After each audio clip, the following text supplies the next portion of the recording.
देखेंगे कि किसी भी भाषा के लिए उसकी शुद्ध वर्तनी का क्या महत्व है।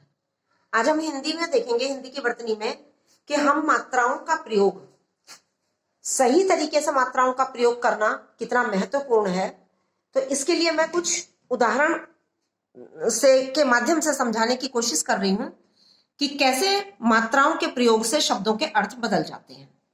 मैंने दो वर्ण लिए, द और स, तो ये बना 10। और इसी द और स वर्ण के साथ जब मैंने आ की मात्रा का प्रयोग किया यहां, तो ये बन गया 10। तो 10 का मतलब वो होता है 10।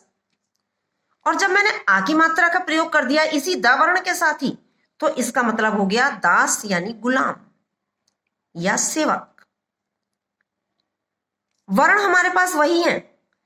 अब मैंने अली, अ और ला वर्ण लिया है और उसमें ला में छोटी ई की मात्रा का प्रयोग किया है। उसी ला में मैंने अब बड़ी ई की मात्रा का प्रयोग किया है, जिसका अर्थ दोनों का बिल्कुल अलग अलग है। अली मीन्स होता है भौरा, जबकि अली जब बड़ी ई का प्रयोग हो गया ला में, तो इसका मतलब होता है सखी या मित्र। अब दो वर्ण का और ला, इसमें मैंने छोटे ऊ की मात्रा का प्रयोग किया तो कुल, और उसी का में मैंने यहां बड़े ऊ की मात्रा का प्रयोग किया तो बना कुल। कुल मीन्स होता है वंश या टोटल, और कुल मीन्स होता है किनारा। अब आप देख रहे हैं कि एक मात्रा के प्रयोग के बदलने से ही दोनों शब्दों का अर्थ बिल्कुल अलग हो गया। रीढ़ी की मात्रा का प्रयोग गा में किया है तो यह बना है गृह, मीन्स होता है घर। और गा में ही मैंने रा की मात्रा का प्रयोग किया है तो यह बना है ग्रह, जिसका मतलब होता है नक्षत्र। अब मेल और मैल, मां में मैंने ए की मात्रा का प्रयोग किया, जिसका मतलब है मेल मीन्स समान या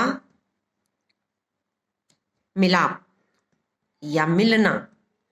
और जब मैंने मां में आई की मात्रा का प्रयोग कर दिया तो यह बन गया मैल, जिसका मतलब होता है गंदगी।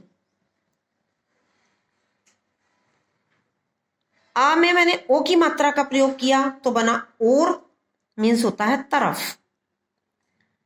और जब मैंने आ में औ की मात्रा का प्रयोग किया तो बना और, जो एक संयोजक शब्द है, जिसे हम इंग्लिश में ऐसे भी कह सकते हैं एंड, जैसे राम और श्याम, यानी ये संयोजक शब्द है, दो शब्दों को जोड़ने वाला।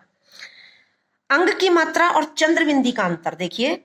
हा में मैंने अंग की मात्रा का प्रयोग किया है और इस हा में चंद्र बिंदी का प्रयोग हुआ है। हंस, इसका उच्चारण होगा हंस, जो कि एक पक्षी होता है।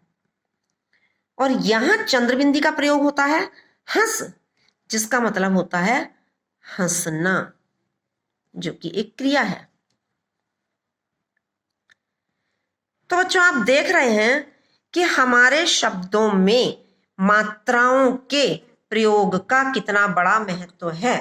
और केवल शब्दों में ही नहीं, शब्दों में मात्राओं के प्रयोग से बिल्कुल इनके अर्थ अलग अलग बन गए हैं। केवल शब्दों में ही अर्थ नहीं बदलते, हमारी बात का अर्थ भी बिल्कुल बदल जाता है। जैसे मैं एक वाक्य के माध्यम से बताने का प्रयास करती हूं कि आप घर समय से पहुंचे।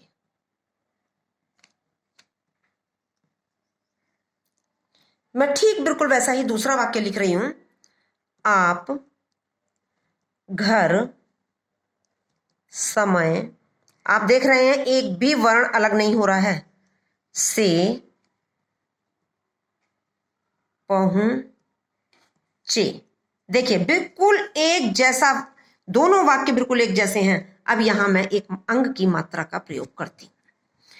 अब आप देखिए, आप घर समय से पहुंचे, इसका मतलब है एक स्टेटमेंट, एक भूतकाल की बात कोई बता रहा है कि आप घर समय से पहुंचे थे, यानी पहुंचे। अब दूसरा वाक्य है आप घर समय से पहुंचे, यानी ये आपको ऑर्डर दिया जा रहा है, आपको आज्ञा दी जा रही है कि आप घर समय से पहुंचे। तो आप देख रहे हैं कि शब्दों के ही नहीं, हमारी बात का अर्थ भी एक अंग की मात्रा से केवल बदल गया। हम प्रयोग करते हैं है, कहीं कहीं दूसरा शब्द है हमारा है।